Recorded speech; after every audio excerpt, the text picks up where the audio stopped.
டெல்லியில் பிரதமர் நரேந்திர மோடி தலைமையில் மத்திய அரசின் நிதி, வர்த்தகம் மற்றும் தொழில்நுட்பத்துறை செயலாளர்களுடனான உயர்மட்ட கூட்டம் நடைபெற்றது. இதில் வளர்ச்சியடைந்த இந்தியா இலக்கை எட்ட அரசு துறைகள் தங்களுக்குள் உள்ள தடைகளை தகர்த்து ஒருங்கிணைந்து செயல்பட வேண்டும் என்று பிரதமர் வலியுறுத்தியுள்ளார்.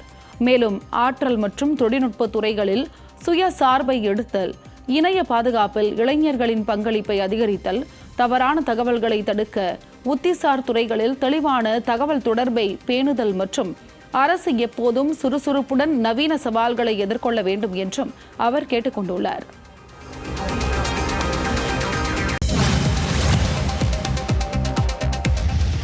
இந்திய விமானப்படைக்காக 114 ரஃபேல் போர் விமானங்களை கொள்முதல் செய்யும் மிகப்பெரிய பாதுகாப்பு ஒப்பந்தத்திற்கான தனது அதிகாரப்பூர்வ பதிலை ஆகஸ்ட் மாதம் பிரான்ஸ் அரசு சமர்ப்பிக்க உள்ளது. சுமார் 3,25,000 கோடி ரூபாய் மதிப்பிலான இந்த ஒப்பந்தத்தின் மூலம் 20 விமானங்கள் பிரான்சிலிருந்து நேரடியாகவும், எஞ்சிய 94 விமானங்கள் மேக் இன் இந்தியா திட்டத்தின் கீழ் இந்தியாவிலேயே தயாரிக்கவும் திட்டமிடப்பட்டுள்ளது. பிரான்சின் பதில் கிடைத்தவுடன் விலை நிர்ணயம் மற்றும் தொழில்நுட்ப பரிமாற்றம் தொடர்பான இருதரப்பு பேச்சுவார்த்தைகள் அடுத்த கட்டத்தை எட்டும் என்று எதிர்பார்க்கப்படுகிறது.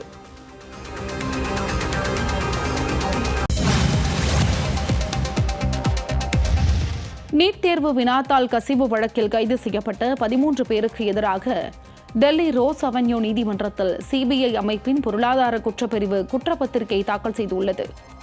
பாரதிய நியாய சன்ஹிதா, ஊழல் தடுப்பு சட்டம் மற்றும் பொது தேர்வுகள் தடை சட்டம் ஆகியவற்றின் கீழ் இந்த வழக்கு பதிவு செய்யப்பட்டுள்ளது. யாஷ் யாதவ், மங்கிலால் பிவால் உள்ளிட்ட கைது செய்யப்பட்டுள்ள 13 பேரும் தற்போது நீதித்துறை காவலில் அடைக்கப்பட்டுள்ள நிலையில் இந்த குற்றப்பத்திரிகை விரைவு நீதிமன்றத்தின் முன்பு விசாரணைக்கு வரவுள்ளது. சென்னையை அடுத்த கொட்டிவாக்கத்தில் அடுக்குமாடி அடிக்கடி மின்சாரம் துண்டிக்கப்படுவதை கண்டித்து மக்கள் போராட்டத்தில் ஈடுபட்டனர். கொட்டிவாக்கத்தில் நீண்ட நேர அறிவிக்கப்படாத மின்வெட்டு ஏற்பட்டதாக தெரிகிறது. இதனால் ஆத்திரமடைந்த மக்கள் ஈசிஆர் சாலையில் அமர்ந்து போராட்டத்தில் ஈடுபட்டனர். தகவல் அறிந்து சம்பவ இடத்திற்கு விரைந்த காவல்துறையினர் மற்றும் மின்வாரிய அதிகாரிகளுடன் பொதுமக்கள் வாக்குவாதத்தில் ஈடுபட்டனர். நீண்ட நேரத்திற்கு பிறகு மின் விநியோகம் சீரமைக்கப்பட்டது. திடீர் மறியல் காரணமாக அந்த பகுதியில் போக்குவரத்து பாதிக்கப்பட்டது. அவ்வப்போது நடக்கும் பராமரிப்பு பணிகள் காரணமாக மின் விநியோகத்தில் தடை ஏற்படுவதாக மின்வாரியம் தரப்பில் தெரிவிக்கப்பட்டது.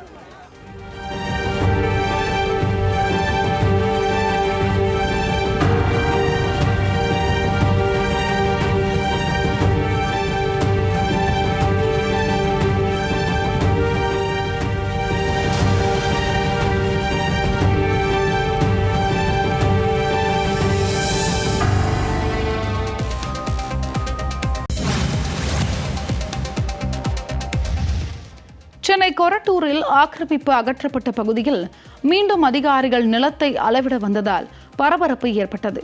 ஸ்ரீனிவாச நகர் பகுதியில் ஏற்கனவே ஆக்கிரமிப்பு செய்யப்பட்டிருந்த 5 வீடுகள் மற்றும் ஒரு உடற்பயிற்சி கூடம் இடிக்கப்பட்ட நிலையில் வருவாய்த்துறை அதிகாரிகள் மீண்டும் நிலத்தை அளவீடு செய்ய வந்தனர். ஏரிக்கு சொந்தமான 813வது சர்வே எண்ணை அளவிட வந்ததாக அதிகாரிகள் கூறிய நிலையில் அவர்கள் பட்டா நிலமான 331வது சர்வே எண்ணை அளந்து தனிநபருக்கு ஆதரவாக செயல்படுவதாக மக்கள் குற்றம் சாட்டினர். இதனையடுத்து மக்களின் எதிர்ப்பையும் மீறி அளவீடு முடித்து அதிகாரிகள் சென்றதால் பரபரப்பு ஏற்பட்டது.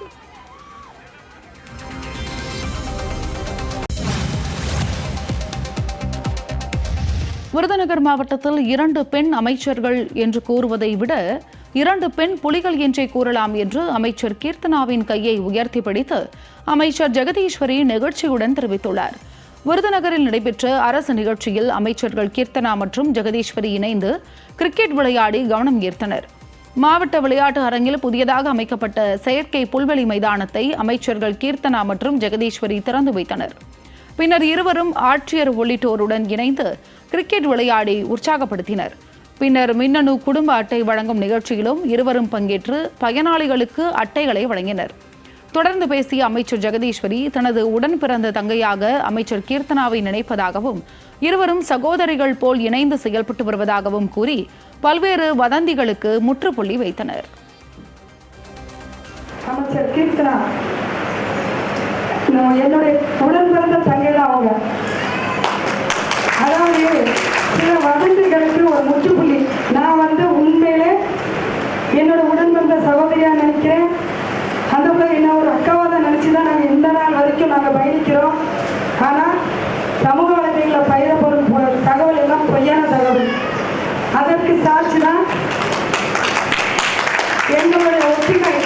இதில் எந்த ஒரு ஒளிவுமறையும் இல்லை, உண்மை. போராட்டக்காரர்கள் மீதான எஃப்ஐஆரை திரும்ப பெறாவிட்டால் மீண்டும் மிகப்பெரிய போராட்டம் நடத்தப்படும் என்று காக்ரோச் ஜனதா கட்சி எச்சரித்துள்ளது.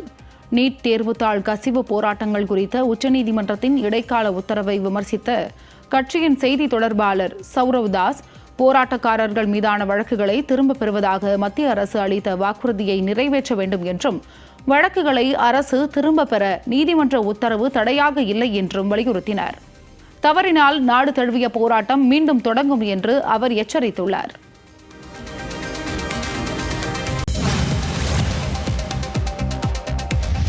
நீட் தேர்வுத்தாள் கசிவு விவகாரத்தில் போராட்டம் நடத்திய மாணவர்கள் மீது எவ்வித கடுமையான நடவடிக்கைகளும் எடுக்கப்படாது என்று உச்சநீதிமன்றத்தின் இடைக்கால உத்தரவை தொடர்ந்து மேற்கு வங்க அரசு அறிவித்துள்ளது. இருப்பினும் குற்ற பின்னணி கொண்ட நபர்களுக்கு இந்த விலக்கு பொருந்தாது என்றும், அவர்கள் மீதான சட்ட நடவடிக்கைகள் தொடரும் என்றும் தெளிவுபடுத்தப்பட்டுள்ளது. ஏற்கனவே பீகார், அசாம் மற்றும் மகாராஷ்டிரா ஆகிய மாநிலங்களும் இத்தகைய முடிவுகளை அறிவித்துள்ள நிலையில் மேற்கு வங்க அரசும் இந்த அறிவிப்பை வெளியிட்டுள்ளது.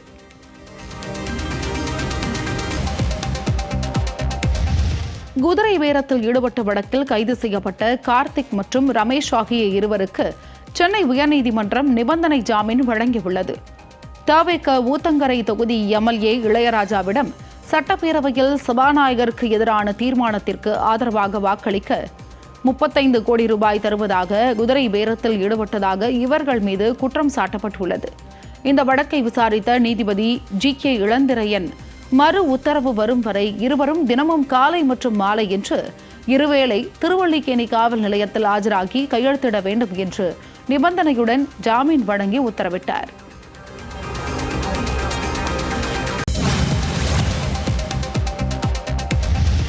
பழனி கோவில் நில முறைகேடு விவகாரத்தில் அமைச்சர் குறித்து அவதூறு பரப்பியதாக பதிவு செய்யப்பட்ட வழக்கில் அதிமுக தகவல் தொழில்நுட்ப பிரிவு இணை செயலாளருக்கு சென்னை உயர்நீதிமன்றம் முன்ஜாமீன் வழங்கியது. இந்து சமய அறநிலையத்துறை அமைச்சர் ரமேஷின் உதவியாளர் அளித்த புகாரின் அடிப்படையில் சென்னை மத்திய குற்றப்பிரிவு போலீசார் இந்திராணிக்கு எதிராக வழக்கு பதிவு செய்திருந்தனர். இந்த வழக்கில் பொதுநல நோக்கில் தான் கருத்து தெரிவிக்கப்பட்டதாகவும், அமைச்சருக்கு எதிராக அவதூறு பரப்பும் நோக்கம் இல்லை என்றும் மனுதாரர் தரப்பில் வாதிடப்பட்டது. இதனைத் தொடர்ந்து இந்திராணிக்கு முன்ஜாமீன் வழங்கி சென்னை உயர்நீதிமன்றம் உத்தரவிட்டது.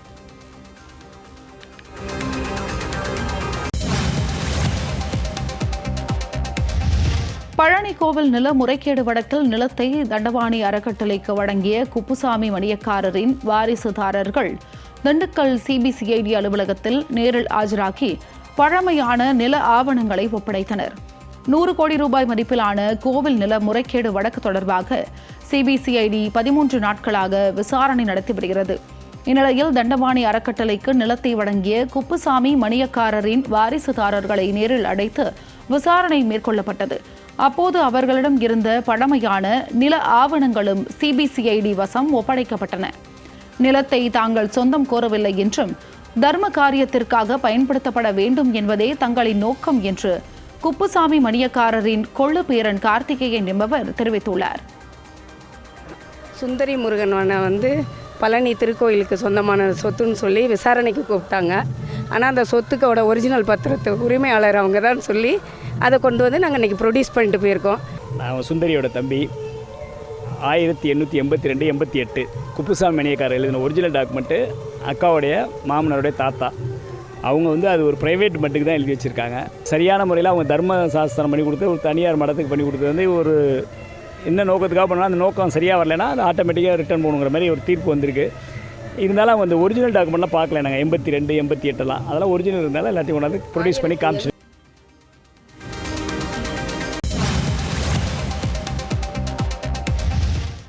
நெல்லை மனோன்மணியம் சுந்தரனார் பல்கலைக்கழக பட்டமளிப்பு விழாவில் தமிழ்த்தாய் வாழ்த்தை புறம் தள்ளி வந்தே மாதரம் பாடலுக்கு முதலிடம் வழங்கப்பட்டதற்கு இந்திய கம்யூனிஸ்ட் கட்சி கடும் கண்டனம் தெரிவித்துள்ளது.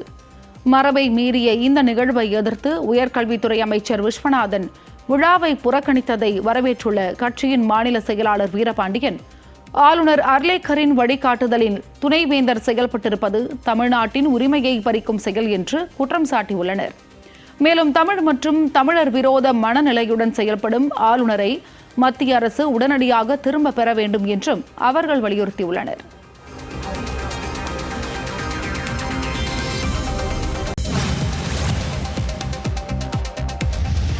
முதன்முறையாக தமிழ்நாட்டின் பல்கலைக்கழகம் ஒன்றில் தமிழ்த்தாய் வாழ்த்து பின்னுக்கு தள்ளப்பட்டுள்ளது என்று சுட்டிக்காட்டி நாடாளுமன்ற உறுப்பினர் கனிமொழி சரமாரி கேள்விகளை எழுப்பியுள்ளார்.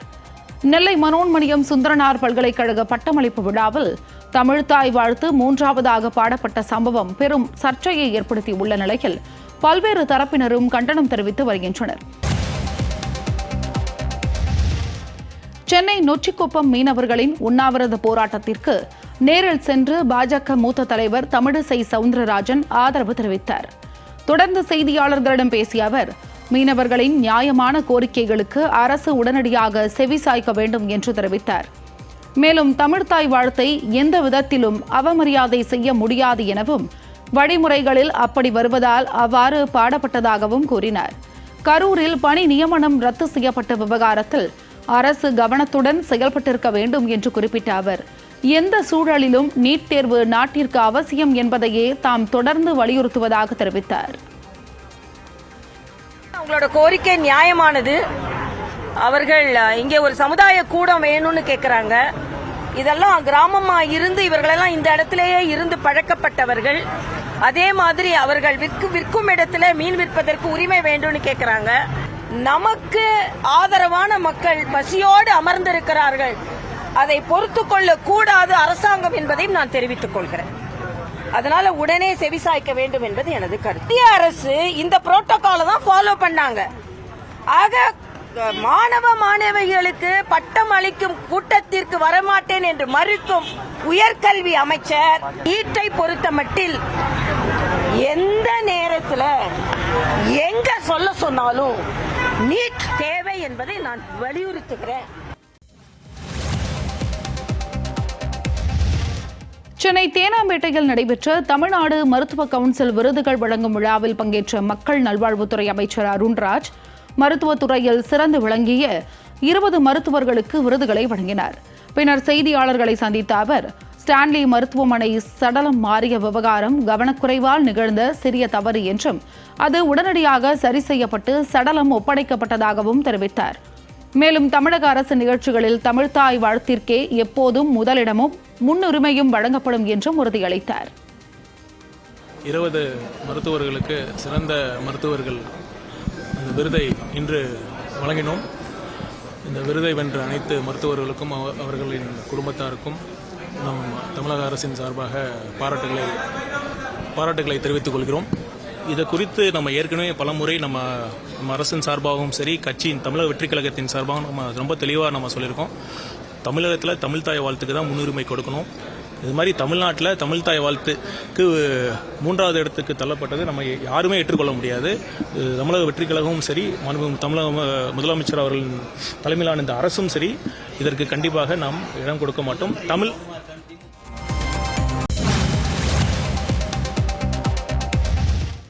ஸ்ரீரங்கம் ரங்கநாதர் கோவில் கிழக்கு கோபுர திருப்பணியை ஆய்வு செய்ய சென்ற அமைச்சர் ரமேஷ் ஷூ அணிந்து சென்றது சர்ச்சையை ஏற்படுத்தியுள்ளது. கடந்த 25ஆம் தேதி ஸ்ரீரங்கம் ரங்கநாதர் கோவில் கிழக்கு கோபுர திருப்பணியை பார்வையிட சென்ற இந்து சமய அறநிலையத்துறை அமைச்சர் ரமேஷ் கோபுரத்தின் மீது ஷூ அணிந்து சென்றதற்கு இந்து தமிழர் கட்சியின் நிறுவன தலைவர் ரவிக்குமார் கடும் கண்டனம் தெரிவித்துள்ளார். கோடான கோடி பக்தர்கள் தொழும் புனிதமான அரங்கனின் கோபுரத்தில் காலணியுடன் சென்றது மத உணர்வுகளை புண்படுத்தும் செயல் என்று கூறியுள்ள அவர், இந்த தவறான முன் உதாரணத்திற்கு அமைச்சர் பொதுவெளியில் மன்னிப்பு கேட்க வேண்டும் என்றும், ஸ்ரீரங்கம் கோவில் நிர்வாகம் இதுகுறித்து உடனடியாக விளக்கம் அளிக்க வேண்டும் என்றும் வலியுறுத்தியுள்ளார். சென்னை அண்ணா நூற்றாண்டு நூலகத்தில் பள்ளிக் கல்வித்துறை அமைச்சர் ராஜ்மோகன் தலைமையில் ஆசிரியர் மற்றும் ஆசிரியர் அல்லாத பணியாளர் சங்கங்களின் முக்கிய ஆலோசனைக் கூட்டம் நடைபெற்றது. அடுத்த வாரம் நிதிநிலை அறிக்கை தாக்கல் செய்யப்பட உள்ள நிலையில் தொடக்க கல்வி முதல் மேல்நிலை பள்ளி வரையிலான 10 துறை சார்ந்த சங்க நிர்வாகிகள் இந்த கூட்டத்தில் பங்கேற்றனர். அப்போது பேசிய அமைச்சர், வெளிப்படையான நிர்வாகத்தை வழங்குவதே தவிக அரசின் லட்சியம் என்று தெரிவித்தார். ஆசிரியர்களின் கோரிக்கை மனுக்களை கண்காணிக்க தனி செயலி உருவாக்கப்பட்டு வருகிறது என்றும் அவர் கூறினார். கல்வித்துறைக்காக தனது வாழ்வை அர்ப்பணித்துக் கொண்ட சங்க நிர்வாகிகள் அத்தனை பேரையும் இதனம் கூப்பி வருக வருக வருகிற அன்பு சகோதரமாக வரும். எது மக்களுக்கு நல்லது, எது மாணவர்களுக்கு நல்லது, எது பெற்றோர்களுக்கு நல்லது, எது ஆசிரியர்களுக்கு நல்லது, அதை மட்டுமே இலக்காக கொண்டு பயணித்துக் கொண்டிருக்கக்கூடிய ஒரு துறையாக நம்முடைய இந்த பள்ளிக்கல்வித்துறை இருக்கிறது. உங்களுடைய வாழ்க்கையில் ஒரு சிறு முன்னேற்றம் வந்தால் அதை விட வேறு எதுவுமே இல்லைங்க. அதுக்காக தாங்க நான் சூரியத்தனி இல்லாமல் இரவு பகல் பார்க்காம ஓடி ஓடி வேலை செஞ்சுக்கிட்டே இருக்கிறேன். இனியும் செய்வேன். மாண்புமிகு முதல்வர் அவர்களின் அனுமதி பெற்று என்னென்ன கோரிக்கை, எவ்வளவு கோரிக்கை நிறைவேற்ற முடியுமோ அதற்காக நான் போராடுவேன்.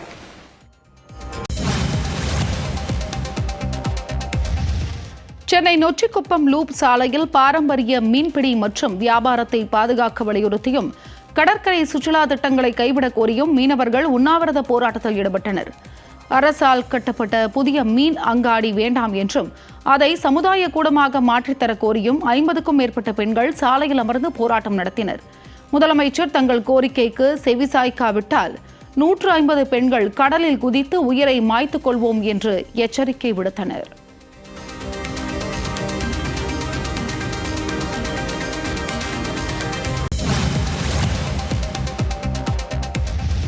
குடும்ப பிரச்சினை காரணமாக தனது சகோதரரை தாக்கியதாக தொடரப்பட்ட வழக்கை ரத்து செய்ய கோரி அமைச்சர் மரிய வில்சன் தாக்கல் செய்த மனுவில் சென்னை உயர்நீதிமன்ற சமரச தீர்வு மையத்தில் நடத்தப்பட்ட பேச்சுவார்த்தையில் தீர்வு எட்டப்படவில்லை. உயர்நீதிமன்ற வளாகத்தில் நீதிபதி பாலசுப்ரமணியம் முன்னிலையில் அமைச்சர் மரிய வில்சன் மற்றும் அவரது சகோதரர் மரிய குலோத் இடையே 1 மணி நேரத்திற்கும் மேலாக 3வது கட்ட பேச்சுவார்த்தை நடைபெற்றது. இதில் எவ்வித முடிவும் எட்டப்படாததால் இருதரப்பினரும் மீண்டும் வரும் 12ஆம் தேதி நேரில் ஆஜராக வேண்டும் என்று உத்தரவிட்டு சமரச தீர்வு மையம் வழக்கை ஒத்திவைத்துள்ளது.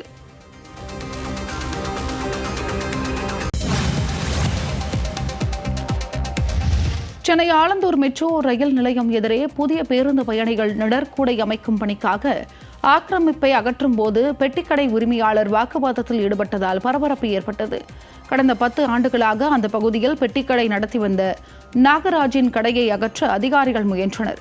இதற்கு எதிர்ப்பு தெரிவித்த கடை உரிமையாளர் கால அவகாசம் வழங்க வேண்டும் என்று வாக்குவாதத்தில் ஈடுபட்டார்.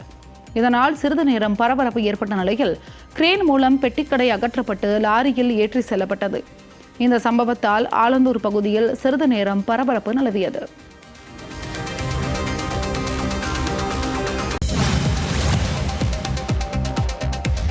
முன்னாள் மத்திய அமைச்சர் மு க அழகிரியின் மகள் கயல்விழியை கைது செய்ய வலியுறுத்தி சென்னை அண்ணாநகர் SBI வங்கி கிளை ஊழியர்கள் பணி புறக்கணிப்பு போராட்டத்தில் ஈடுபட்டனர். அடையாறு SBI வங்கி கிளை மேலாளரை கன்னத்தில் அறைந்த விவகாரத்தில் மு க அழகிரியின் மகள் கயல்விழி மீது காவல்துறையினர் 4 பிரிவுகளின் கீழ் வழக்கு பதிவு செய்தனர். இந்நிலையில் கயல்விழியை உடனடியாக கைது செய்ய வலியுறுத்தி சென்னை அண்ணாநகரில் உள்ள SBI வங்கி கிளை ஊழியர்கள் பணியை புறக்கணித்து ஆர்ப்பாட்டத்தில் ஈடுபட்டனர்.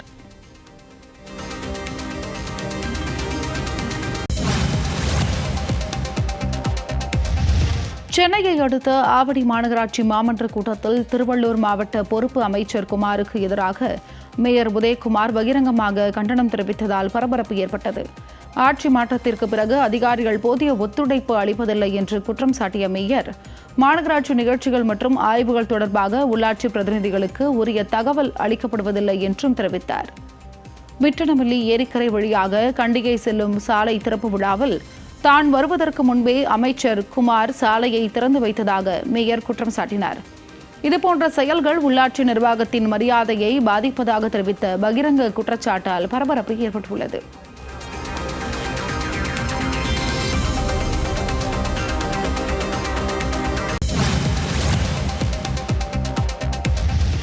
அரசு வழக்கறிஞர் நியமனத்தில் அனுபவம் மட்டும் போதாது, சட்ட அறிவும் அவசியம் என்று உயர்நீதிமன்ற மதுரை அமர்வு கருத்து தெரிவித்துள்ளது. பஞ்சமை நில மீட்பு போராட்டம் தொடர்பாக தாக்கல் செய்யப்பட்ட வழக்கு நீதிபதி புகழேந்தி முன்பு விசாரணைக்கு வந்தது. அப்போது கைது செய்யப்பட்ட 3 பேருக்கு விசாரணை நீதிமன்றம் ஜாமீன் வழங்கியதை எதிர்த்து மனு தாக்கல் செய்யப்பட்டதாக தெரிவிக்கப்பட்டது. அப்போது அரசு வழக்கறிஞர்கள் நீதிமன்றத்தில் வழக்கின் அனைத்து முக்கிய விவரங்களையும் தெரிவிக்க வேண்டியது கடமை என்று தெரிவித்தார்.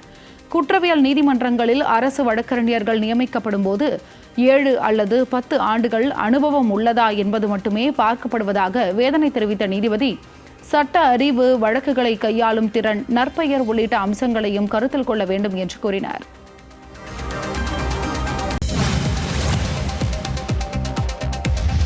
நாம் தமிழர் கட்சி தலைமை ஒருங்கிணைப்பாளர் சீமானுக்கு எதிரான மாஃபின் புகைப்படங்களை அகற்ற உயர்நீதிமன்ற மதுரை அமர்வு உத்தரவிட்டுள்ளது.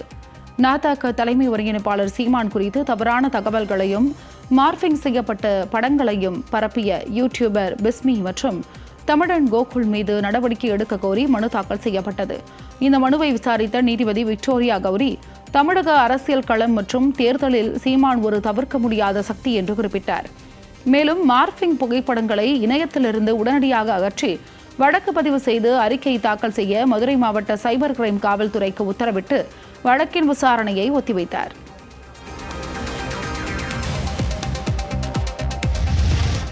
மத்திய கல்வி அமைச்சரான தர்மேந்திர பிரதான் ராஜினாமா செய்த நாள் பாசிசத்தை ஜனநாயகம் வென்ற நாள் என்று மதிமுக எம்பி துரை வைகோ குறிப்பிட்டுள்ளார். நாடாளுமன்றத்தில் பொதுத் தேர்வு முறைகேடுகளை தடுக்கும் திருத்த மசோதா மீதான விவாதத்தில் பேசிய அவர், தேர்வு முறையின் மீதான மக்களின் நம்பிக்கை கடுமையாக பாதிக்கப்பட்டுள்ளதாக தெரிவித்துள்ளார்.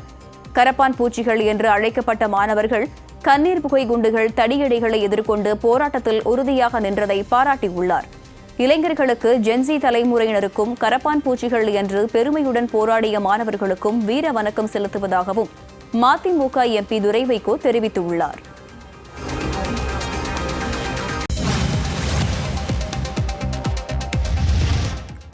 தமிழகத்தில் பெண் பணியாளர்களுக்கு ஊதியத்துடன் கூடிய மாதவிடாய் விடுப்பு கொள்கையை உருவாக்க கோரிய வழக்கில் சிறப்பு குழு அமைப்பது குறித்து அறிக்கை தாக்கல் செய்ய மதுரை உயர்நீதிமன்ற அமர்வு அரசுக்கு 2 வார அவகாசம் அளித்துள்ளது. பெண்களின் நலன் கருதி தனியார் உட்பட அனைத்து துறைகளிலும் ஊதியத்துடன் கூடிய மாதவிடாய் விடுப்பு வழங்க உத்தரவிடக் கோரி மதுரையைச் சேர்ந்த நர்மதா பொதுநல மனு தாக்கல் செய்தார். இந்த வழக்கை விசாரித்த நீதிபதிகள் CV கார்த்திகேயன், சக்திவேல் அமர்வு முன் தனியார் ஊழியர்களையும் உள்ளடக்கி விதிகளை உருவாக்க சிறப்பு குழு அமைக்கப்பட்டு வருகிறது என்று அரசு தரப்பில் தெரிவிக்கப்பட்டு அவகாசம் கோரப்பட்டது. இதை ஏற்ற நீதிபதிகள் குழுவின் உறுப்பினர்கள் விவரங்களை சமர்ப்பிக்க உத்தரவிட்டு வழக்கை 2 வாரங்களுக்கு ஒத்திவைத்தனர்.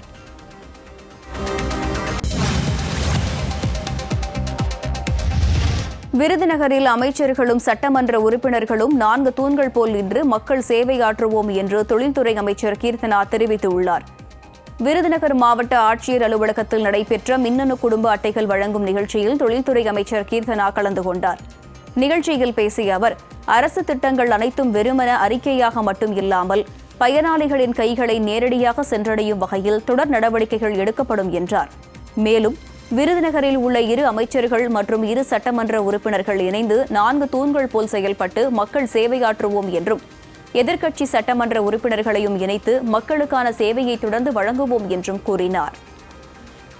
இதே மாதிரி எல்லா திட்டங்களும் ஒரு அறிக்கையா மட்டும் இல்லாம இதே மாதிரி உங்களுடைய பயனாளிகள் கையில அடைகிற மாதிரியான எல்லா விஷயமும் தொடர்ந்து பண்ணிக்கிட்டே இருக்கும். இன்னைக்கு விருதுநகர்ல பாத்தீங்கன்னா 4 தூண்கள் மாதிரி நாங்க எல்லாருமே இருக்கோம். 2 சட்டமன்ற உறுப்பினர் இருக்காங்க, நம்ம அமைச்சர் அவர்கள் இருக்காங்க. நம்ம 4 பேரும் ஒரு தூண்களா இருந்து எதிர்கட்சி தலைவர்கள் இருக்காங்க. எல்லாருமே சேர்ந்து மக்கள் பணிக்காக தான் வந்திருக்கோம். கண்டிப்பா மக்கள் சேவையை தொடர்ந்து உறுதிப்படுத்துற மாதிரி எல்லாரும் ஒரு தூண்கள் மாதிரி இருந்து மக்களுக்காக நிற்போம். மக்களுக்கான சேவையை தொடர்ந்து செஞ்சுக்கிட்டே இருப்போம்.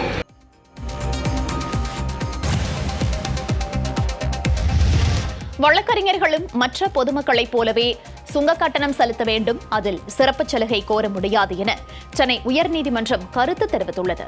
கடந்த 2024ஆம் ஆண்டு திருச்சி சென்னை சுங்கச்சாவடியில் கட்டண விலக்கு கோரி போராட்டத்தில் ஈடுபட்ட வழக்கறிஞர்கள் ராஜ்குமார் மற்றும் ஸ்ரீதர் மீது பதிவு செய்யப்பட்ட வழக்கை ரத்து செய்ய கோரி மனு தாக்கல் செய்யப்பட்டது.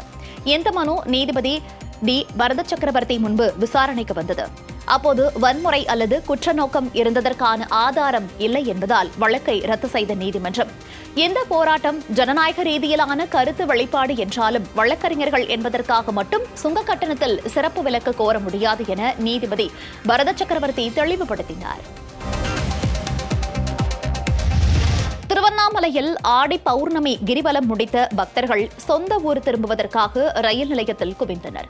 அருணாச்சலேஸ்வரர் கோவிலில் ஆடி மாத பௌர்ணமி கிரிவலம் வெற்றிகரமாக நிறைவடைந்தது. இதையடுத்து லட்சக்கணக்கான பக்தர்கள் தங்களது சொந்த ஊர்களுக்கு திரும்புவதற்காக திருவண்ணாமலை ரயில் நிலையத்தில் குவிந்தனர்.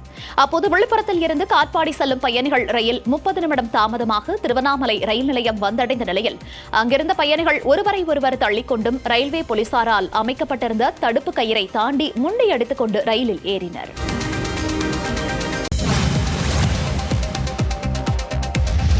ராமநாதபுரம் மாவட்டத்தில் பலத்த சூறாவளி காற்று வீசக்கூடும் என்பதால் மீனவர்கள் கடலுக்கு செல்ல மீன்வளத்துறை தடை விதிக்கப்பட்டுள்ளது. ராமநாதபுரம் கடலோர பகுதிகளில் மணிக்கு 65 கிலோமீட்டர் வேகம் வரை பலத்த சூறாவளி காற்று வீசக்கூடும் என வானிலை ஆய்வு மையம் எச்சரிக்கை விடுத்திருந்தது. இதனால் ராமேஸ்வரம், மண்டபம், தொண்டி பகுதிகளில் விசைப்படகுகளுக்கு மீன்பிடி அனுமதி சீட்டு வழங்கப்பட மாட்டாது எனவும் நாட்டுப்படகு மீனவர்கள் மறு உத்தரவு வரும் வரை கடலுக்கு செல்ல வேண்டாம் என அறிவுறுத்தியது. இதன் காரணமாக ராமேஸ்வரம் துறைமுகத்தில் 500க்கும் மேற்பட்ட விசைப்படகுகளும் நாட்டு படகுகளும் கரையிலேயே நங்கூரமிட்டு நிறுத்தப்பட்டு துறைமுக பகுதி ஆள் நடமாட்டமின்றி வெறிச்சோடி காணப்படுகிறது. தமிழ்நாடு அரசு யார் கையில் உள்ளது என கேள்வி எழுப்பி தமிழக வெற்றிக்கழக அரசை அதிமுக முன்னாள் அமைச்சர் RB உதயகுமார் விமர்சித்துள்ளார். அவர் வெளியிட்ட வீடியோவில் பத்திரிகையாளர்கள் மீது தாக்குதல் நடத்தப்பட்டதாக கூறப்படும் சம்பவத்தை கண்டித்ததுடன் இது ஜனநாயகத்தின் மீது நடத்தப்பட்ட தாக்குதல் என்று குற்றம் சாட்டினார். மேலும் தாவேக அமைச்சர்கள் மற்றும் சட்டமன்ற உறுப்பினர்கள் மீது பல்வேறு குற்றச்சாட்டுகளை முன்வைத்த RB உதயகுமார் முதல்வர் விஜய் இதுபோன்ற விவகாரங்களை கவனித்து நடவடிக்கை எடுப்பாரா என்று கேள்வி எழுப்பினார். ஆட்சி அதிகாரம் முதல்வர் கையில் உள்ளதா அல்லது அவரை சுற்றியுள்ள பவர் சென்டர்களின் கையில் உள்ளதா என்றும் விமர்சித்தவர் அராஜகத்தை தடுத்து நிறுத்த வேண்டும் என்று வலியுறுத்தினார்.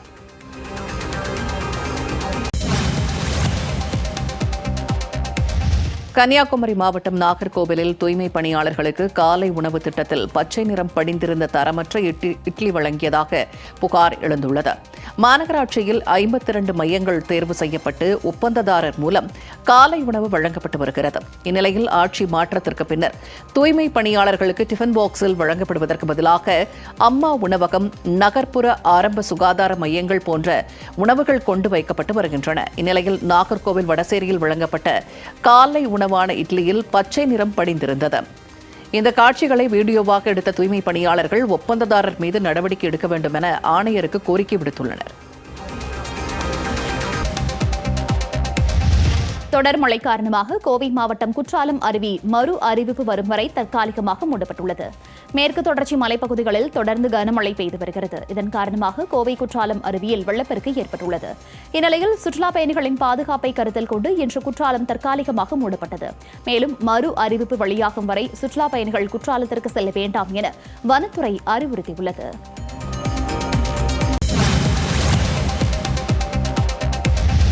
விருதுநகர் மாவட்டத்தில் சட்டவிரோதமாக பட்டாசு தயாரித்த 32 பேரை போலீசார் கைது செய்து சுமார் 1 கோடி ரூபாய் மதிப்பிலான பட்டாசுகள் மற்றும் மூலப்பொருட்களை பறிமுதல் செய்தனர். சிவகாசி அருகே செங்கமலப்பட்டியில் கடந்த 26ஆம் தேதி நடந்த பட்டாசு ஆலை வெடி விபத்தில் 5 பேர் உயிரிழந்ததை தொடர்ந்து சட்டவிரோத பட்டாசு தயாரிப்பை தடுக்க மாவட்ட SP கௌதம் கோயல் உத்தரவின் பேரில் போலீசார் தீவிர சோதனையில் ஈடுபட்டனர். சிவகாசி, வெம்பக்கோட்டை, ஆலங்குளம், ஏழாயம் பண்ணை உள்ளிட்ட பகுதிகளில் நடைபெற்ற சோதனையில் தகர ஷெட்டுகளில் அனுமதியின்றி பட்டாசு தயாரித்ததாக 14 வழக்குகள் பதிவு செய்யப்பட்டு 32 பேர் கைது செய்யப்பட்டுள்ளனர். இதுபோன்ற சோதனைகள் தொடர்ந்து நடைபெறும் என காவல்துறை தெரிவித்துள்ளது.